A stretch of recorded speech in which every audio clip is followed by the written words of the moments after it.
Well, last episode was a minus £190, but I am not going to let that get me down for today's video. We're going to come back with a vengeance, and it's going to be a big profit. I buy faulty electronic items on eBay, attempt to fix them and sell them for a profit. Welcome your faces back to episode number 88 of Profit or Loss. I'm being very picky with my eBay items at the moment, and I managed to strike a nice deal. This Xbox One S, as we can see, says it's failed and it's dead. I'm going to assume dead means no power, and I paid a total of £17.50 for this console. If this has a 1 terabyte hard drive in it, we could be in for an absolute winner. Let's give it a little test, first of all.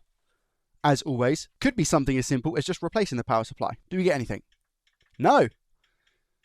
Okay, we like these ones. You're probably thinking, what, Joe, what are you talking about? It doesn't work, it's faulty. Well, I'd much rather have a console that displays no power at all, rather than a console that turns on and then turns off, because a beep on beep off issue with an Xbox One S could be anything. Do we have a warranty sticker intact? We do as well. Okay, sweet. This warranty sticker has not been touched. Lovely. First things first then, we are just simply going to take this off. I don't really believe in keeping the warranty stickers on after you've taken them off, you know? If I take some IPA, for example, and just put that there, and let it soak for a minute or two, and then come in with the microfiber cloth, I personally think that looks a lot cleaner, instead of trying to put this back on so that it didn't look like I'd opened it, you know? Right, where's the old prying tool? Do not crack the plastic, Joey, like you did recently. We don't need that right now. Just slide that off. Lovely. When they have their warranty seal intact, usually it does mean they're very, very dusty and need to clean. However, this, on the face of it, actually looks okay. Take out our assortment of T10 screws. Okay, not horrendous. We have little bits of crust where some debris has fallen through the little fan compartment here. Nothing we can't sort. Do we have a 1 terabyte or a 500 gig hard drive? That is the question. 1 terabyte! Lovely jubbly. I'm going to take the CPU screws out regardless. And the reason being is because I'll give this a clean anyway, if I get it working, you know. But I'm confident. I think I maybe have only had one no power Xbox One S completely that I've not been able to fix. Beep on, beep off, however, entirely different question. I don't fix 80% of those. Again, if I want to give it a clean, I might as well just take out the other components as well, hard drive, disk drive, etc. Let's take the drive out. Okay, whilst I have this out, let's conduct a test on the power supply first and just see if that is what's gone bang. Again, if so, this is a lovely, easy little profit. What we're looking for right now is 12 volts from this power supply. I do hear a crackle, one on the bottom, one on the top. Do we get 12 volts? Here we go.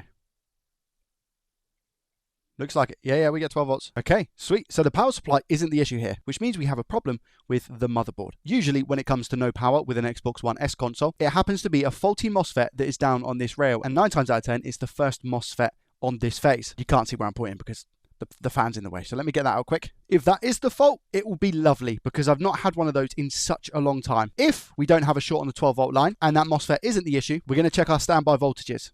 Starting with the 12 volt, then 5 volt, 3 volt, 1.8 and 1.1. Using our trusty X-clamp removal tool, this thing here, to get this clamp off. Link will be in the description down below. It will be affiliated. Let's have first looks at what's under this fan. Do we have any explosions? No explosions from what I can see, which is again good because we don't necessarily like explosions. Quite a lot of dust and debris like I said before. Just giving everything a quick wipe with the cloth. There we go. Oh, what's that? What's that there? Is that dust or something? Well, it's off now.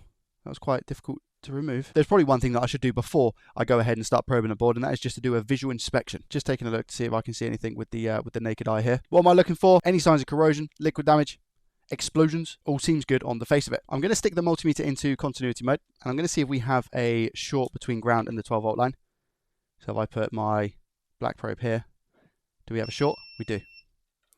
So this one on the right is negative and ground, and the one on the left is the 12 volt positive. Now, linking back to what I said earlier, I think it's going to be the MOSFET. The MOSFET in question is this one right here. I'm even going to mark it with a Sharpie before I've tested. I've not had one of these in such a long time. I think it's going to be this MOSFET. Let's head on over to the scope. So our suspect, and my complete and utter guess, is this one right here. I think this is going to be our bad MOSFET. How do we test, Joey? Well, I'm going to put the multimeter into diode mode. Red probe goes on ground, and we're going to use our black probe to probe here, okay? This is the gate of the MOSFET. I'm not going to show you on this one straight away. I'm going to show you on one that I'm assuming is going to be good. So this is the gate of the MOSFET. What do we get? 0.6 voltage drop in diode mode. If I go ahead and measure this gate here, we should see a short to ground. So we shouldn't get 0.6. We do get 0.6. All right, so maybe This MOSFET is absolutely fine, and you will stay on the board with the golden Sharp A. I wonder, is it going to be this one that has an issue? So again, we have the bigger MOSFET. Let's measure that, 0.6, that's good. I've never had it where it's the second one on the phase, but in this case, this MOSFET is shorted to ground. The gate of it is anyway, which means that this MOSFET is not in a good place right now and should be faulty. Another way to measure, I think, is if you put one probe on the gate and one on the source, I think this is. Yeah, you can see we've got 13 ohms there. But if we go on to our quote-unquote good MOSFET, this one up here, I apologize to our original suspect, and I measure across, you see how we don't have a continuous path. But if we measure source to drain, I think it is, we will have continuity. And I think we'll get that on the faulty one as well. Yeah, we do. We do get a continuous path. Let's take this MOSFET off the board. I'm actually really happy that I've managed to find, even though, it was the wrong one originally, I've managed to find the MOSFET that is faulty, because all I need to do is essentially replace this with another MOSFET from a donor board, and I have tons of Xbox One S donor boards. So this doesn't actually cost me anything here. I've gone 460 degrees Celsius. Airflow speed is in fact 99%. I'm just going to pull that little MOSFET off the board. I'm just grabbing one from a donor as well. Here we go. I'm not going to replace the solder or anything here. I'm just going to simply drop this back on, add some flux, and hopefully flow it into place. There's nothing wrong with using the unleaded on the board, in my opinion. Again, the solder isn't necessarily the issue here. That's now on. Add a tiny, tiny little bit of flux and give it a nice little reflow. There we go. That's nice and flat to the board now as well. That looks pretty factory if you ask me. I will say as well that so this is called the MOSFET driver, right? That doesn't look good. What is that? There's a lot of stuff around it, like crust. If we look at another MOSFET driver, for example, can you see how clean this is? And if I go down even further, again, clean. I don't think there's any more, is there? No. So I'm actually going to replace this MOSFET driver, because if I don't, and this is faulty, the one that I've just put on, as soon as I give this machine power, it will blow this MOSFET. So let's replace this. And I'm doing that purely based off looks. Just giving it a quick clean. And again, I can use a driver from a donor board. And at this point, like I said, I've got so many donor boards, it just makes complete sense. I'd rather not risk not changing it, you know? Oh, is that... They look like torn pads, though, to me. Has this one got a little bit more complex? Yeah, that looks like torn pads to me. Now I want to know, do these have little legs? No, they don't. Looks like the traces have come up with the actual IC as I took it off. So I think what's happened is we had like a little bit of a mini explosion.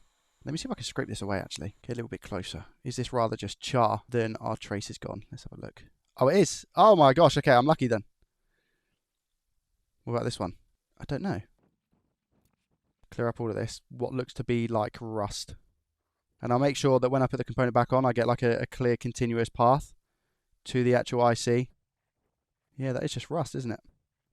I think the original MOSFET would have been absolutely fine if it wasn't for this chip. I think this one is blown out of the water. Or it could be vice versa. It could have been that our MOSFET made this chip go bad. No, I'm going to have to tin this as well. Just to get some of that solder back on the pads. Well, I wonder if this is connected or not. Put a multimeter on. Continuity mode. Is that connected with here? No, it's not. It is a broken trace. Look, if I put the probes together, but if I just do this, it's a broken. We have a broken trace. I think here is like on a single pad, so I think this one will be okay. But again, I'm just going to scrape this away and test just to make sure. Yeah, this one's fine. This one will be okay. This one won't be. So I need to run a little jumper across here. And I don't want to keep scraping this too much because it might expose some ground. Good job we checked that, basically, is what I'm thinking. Sometimes not as simple as it originally looks. I thought I would just replace the MOSFET. Not today, Joey. So we grab a little bit of flux here. As always, rotate the board so our job's a little bit easier. So I'm going to put it that way. Grab and tin our soldering iron here. Which is, I think, quite dirty, actually. And that's not good. So let me just clean that up. I'm actually going to go with a little bit of a thinner tip here. There we go. So it needs to get a little bit of excess on there. I think this one here is ground. This one's okay as well. Put some here as well, because why not? It's going to be, otherwise it's going to be part leaded, part unleaded. And again, we just clean up. Get ourselves a good look at this place now.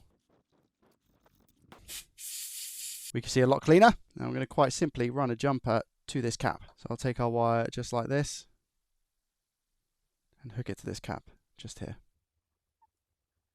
like that. Now, I don't think the 12 volt runs here. I'm not sure, but what I am going to do is just curl this wire around to make it a little bit thicker. Like that. And then with doing that, I can actually just solder that here as well, can't I? Oh. There we go. And then give this a slice just there. And now a little clean. Beautiful. E88 and a toothbrush.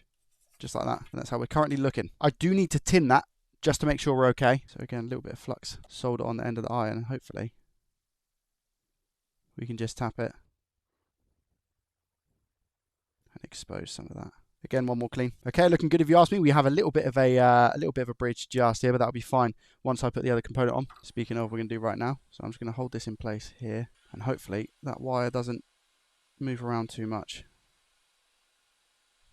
That's the goal.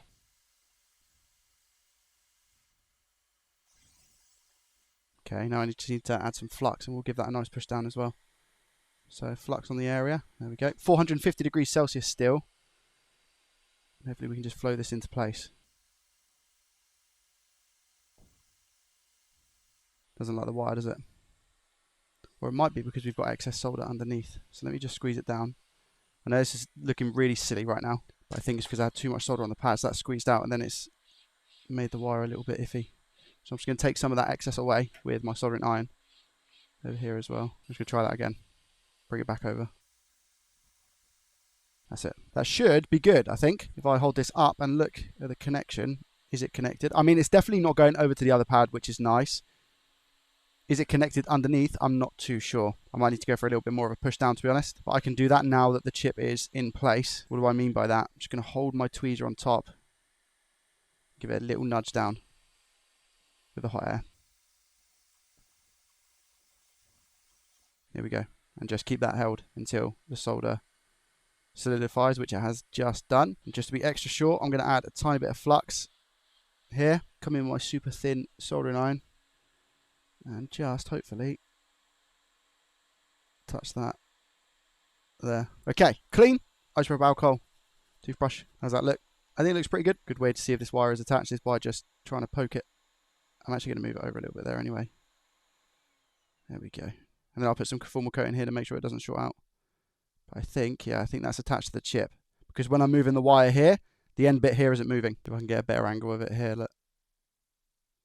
That looks okay to me. We can see that the chip has been entirely pushed down to the actual board. What about the other side, just to make sure? Yeah, it's good. And you might be able to see the little brown bit. So this is the chip above. Even though the chip doesn't look soldered on the side, it will be connected underneath.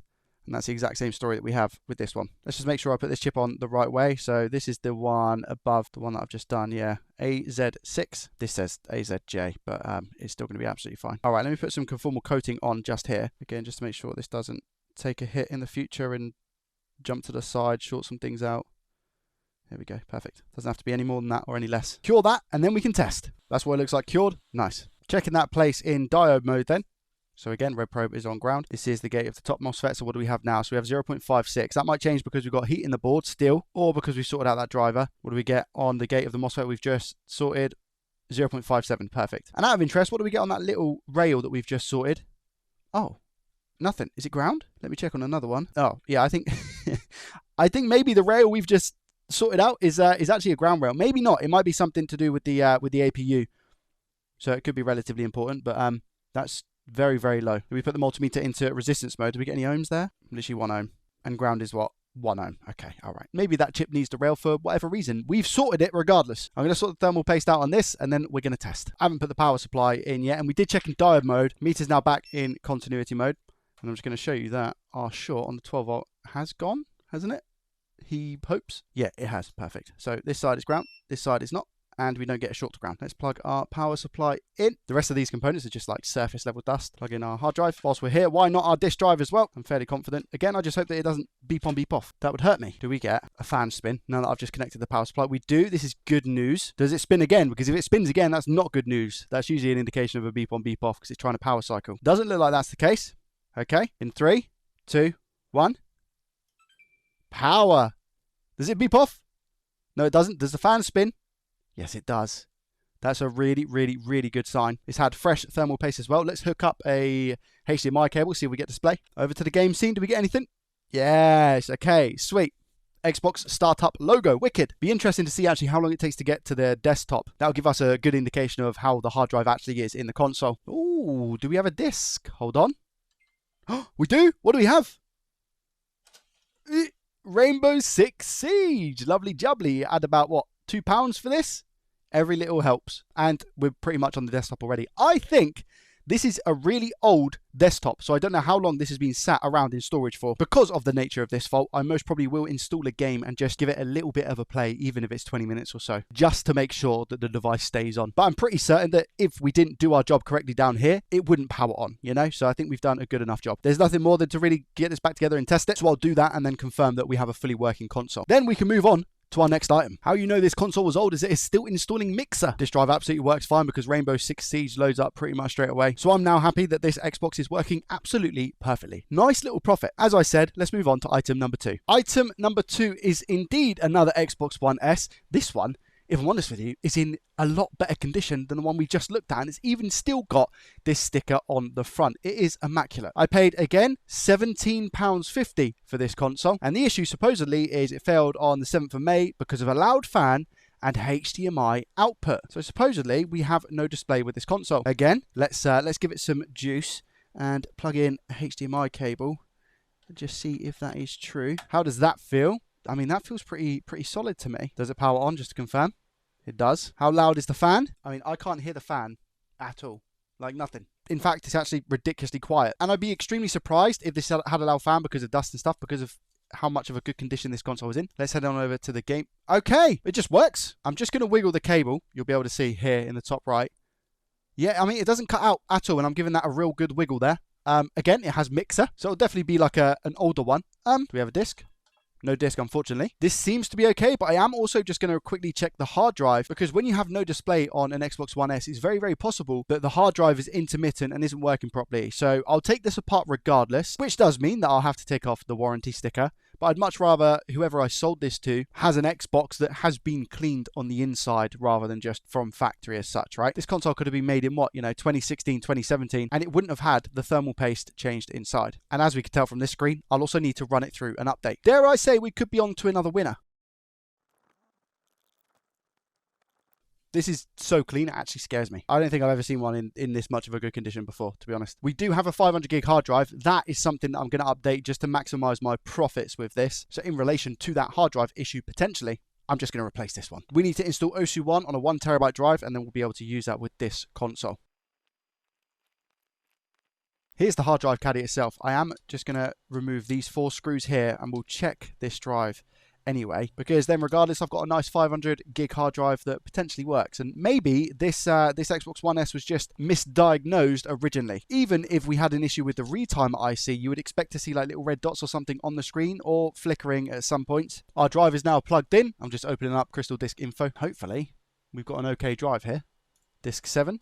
Wow, 500 gig. Apparently, power on count is only 41 and the power on hours is 40. This drive is fresh, unless that data is incorrect, but I don't really think it is because of the condition of the One S. It looks unused. So I'll be for sure keeping that drive, and in exchange, I'll put a 1 terabyte in this console. If we look at this thermal paste, it's not even that bad. You can tell I'm not putting too much pressure on, and it's just coming off. So I do honestly think this Xbox was never used. I'm going to repaste it anyway. The completely incorrect amount of thermal paste. There it is. So we have error E105, which is perfect. We do the OSU offline system update, and we now wait for this to install on the hard drive. Hopefully this goes to the next screen. Usually a good indication this is going to work.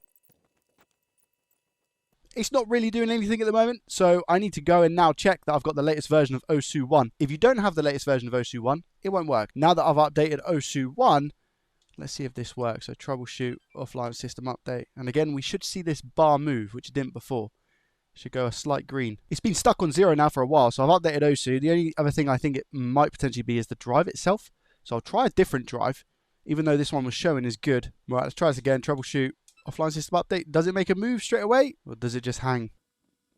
It looks like it's just going to hang. It's so weird. I've just unplugged the Ethernet cable. I wonder if that's going to make a difference. It shouldn't, really, but we'll see. Still not having any of it. I think what I'm going to have to do here is go a little bit old school. I'm going to have to create the partitions on my PC and then try it, because I feel like that's what it's struggling to do, is create the initial partitions. I've tried a separate cable as well, and that's not seemed to do anything. And now it seems to be going through absolutely fine. So again, I'll have to install a game on here and make sure that everything else is okay. I just failed to understand why it actually struggled in the first place to create those partitions. Either way, it seems to be installing and working. I will confirm for you shortly. Right, so we have a really weird situation. After I started the update on that new 1TB drive, after manually partitioning it, it crashed when it went to apply the update. So it was around about 65% or so. I don't think it's a coincidence that it struggles to apply the update at 65% and it can't make the partitions on the actual drive. I then went ahead and put the old drive back in to see what the situation was, and I get this message, which is basically saying there's a problem with the update. So again, this is the original drive. If I go skip and stay offline, it takes me to the dashboard of what looks to be the year 2010. If I go into the settings and press go online, it does that, but then immediately goes back to this, which is saying that there's a problem with the update. If I go check network connection and go wired, which is what I have plugged in, by the way, it's Ethernet, again, it goes back to here. I haven't tested yet. Let me unplug the Ethernet cable, check network connection. It connects to Wi-Fi. I've just connected it to my SSID, so it's found my Wi-Fi. But then as soon as it connects, it goes back to this. I think there's a link there between it not being able to actually partition a hard drive and also not being able to update the original hard drive, the 500 gig one, that was in the console. The question is, I don't know what the actual issue is. Could it be something relating to the South Bridge, or is it maybe the network circuit on the board? Because of the fact it can find and connect to my Wi-Fi or to my network with the Ethernet cable in, I have a feeling, a horrible feeling actually, that it's more of like a software issue within the actual motherboard. However, if I head on over to the scope, I have just seen by the Ethernet port, to me, that looks like liquid damage. Some of this scraping here was me just having a look and trying to get rid of some of the oxidization on these caps. Me saying the board was very clean is true in all of the other areas on the board. But around the LAN port, you can see, what's this stuff? Again, this has been scraped by me previously, but what is it? This one hasn't, look, and it's just stuck to the board. It's like wax or something. There seems to be little splatters of something on here, but again, that doesn't actually come off. I don't know, the whole thing's pretty weird, to be honest. And I'm gutted because this Xbox is stunning. I did measure around this transistor here. If I pull up the multimeter software and measure around this IC, the only difference I can tell of is, that's not in diode mode, now it is. The only difference I can tell of is this pin here, right, which is 0.53. And if I go onto a donor and go onto the same pin, oh no, it's the same now.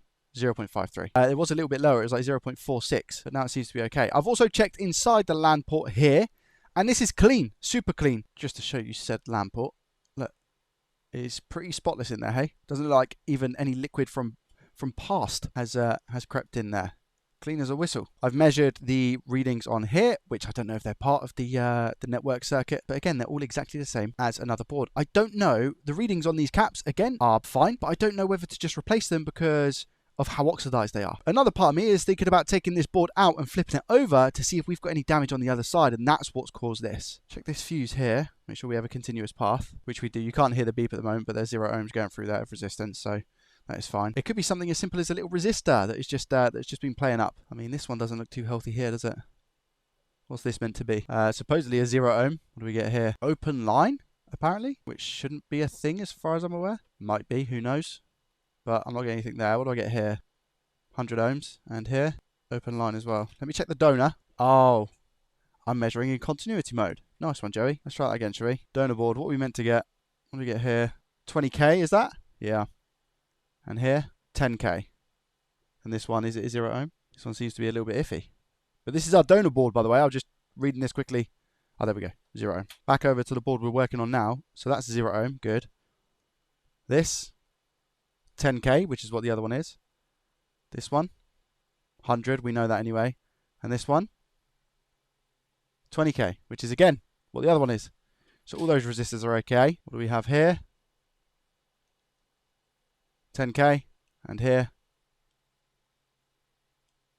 0 ohm, which look to be fine. We're looking for something in the mega ohms because that won't be correct. What about here? 10k. Here. 10k. And here. Overload. Oh, my probes were on a mission. 10k. That's pretty much everything in the actual circuit. I think I'm going to have to take the board out again and check the back of the circuit. Now, I'm hoping that the board hasn't been banned. I don't know if you get an error code for that. This is a first for me, and I definitely want to try and get to the bottom of the issue. Broaden our knowledge. And yours. Okay, so apparently it might be due to some DNS errors, in which case you need to reset the console. So I'm just going to do that now. This is a really, really, really old layout, isn't it? See if this works. Okay, so everything is good apparently. Checking your connection. United Kingdom. It's time to update. This is going to be where... Okay, yeah, pretty much straight away. And as soon as when I click try again, it just loops and loops and loops. I don't think we're going to be able to do anything to fix this, unfortunately. There is an OSU 2 and OSU 3 installer update as well. Maybe this console is just that old that it needs one of the older revisions of the installation. I don't know if that really makes sense because we should just be able to do an internet update regardless on the original 500 gig hard drive. But that's not working, and I don't really have any other options here. I really don't think it's going to be a hardware issue. I do think it's something software related. So I'm going to try OSU 2 and OSU 3, see if that does anything. Just to be clear though, OSU 2 and OSU 3 I think are for the original Xbox One. So I don't know if this is going to work. But I can't really do much else at this moment in time. Trying OSU 2 and 3, I have the exact same issue here, which is it just stays at 0% and doesn't partition the actual drive. I think the last thing I'm going to do is turn the board over and just check the back of it and see if any of that corrosion or damage has gone onto the back. Measure the resistors. If that doesn't get it working, I'll have to call it there with this console. But let's hope. This is the back of our port, and to be honest, there doesn't seem to be any signs of corrosion or anything here, you know? This must be the controlling IC for the Ethernet port. We definitely have a few resistors here that we can test. As for water damage, it's pretty clean, hey? First off, do we get any weird readings? Let's start with U. 2.5k. Check that on the donor that we have over here. What do we get? 2.5k, so that one's okay. Here we have 1 ohm over to the donor. 1 ohm. Nothing above there, so just these two. If we go down here, we'll quickly check here. This is still, in my opinion, in the vicinity. So we get 10k, that's probably going to be normal, no need to check that. 10k as well, don't need to check that. And this one? 28k, let's check that one on the donor right here. 28k? 10k. And rising though, why is it rising? Check again. And that's 5k and rising. Okay, yeah, that's fine. Diode mode quick and checking this cap. This side, what do we have? 0.51, this one. 0.51, this side. 0.34. 0.33. Checking the donut in the exact same area. 0.5. 0.5. 0.33. 0.33, and they're identical. I'm kind of really tempted for no reason at all just to swap out these two caps and this IC here. I don't know if this IC is specifically married to the board. Don't know if that's a thing, but I'm just going to change it out because I have nothing else to go on right now. Right, let's do this.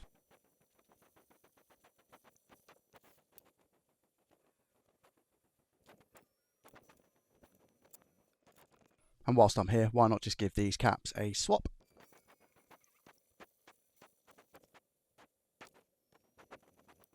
All right, let's give it a test. Okay, here we go. Troubleshoot. Offline system update. Please ignore the hair. It's the next day. 3, 2, 1. Do something. Move. I don't think it's going to. Yeah, it's not moving. I'm going to keep absolutely everything for this console. The chassis, the disk drive, and then once I find a board that potentially has a really dirty chassis, I'll just transplant everything from that one into this one because it is pretty much brand new. Let's head on over to Sally's Spectacular spreadsheet to see if we made a profit. I think it's going to be really close. So I paid £17.50 for both Xboxes. So that's £35 for cost. Parts, I didn't spend anything. Everything was taken from a donor board. Sale price, I think I'll be able to get £50 for the first console, the Xbox One S, as it was in pretty good condition and it was 1 terabyte.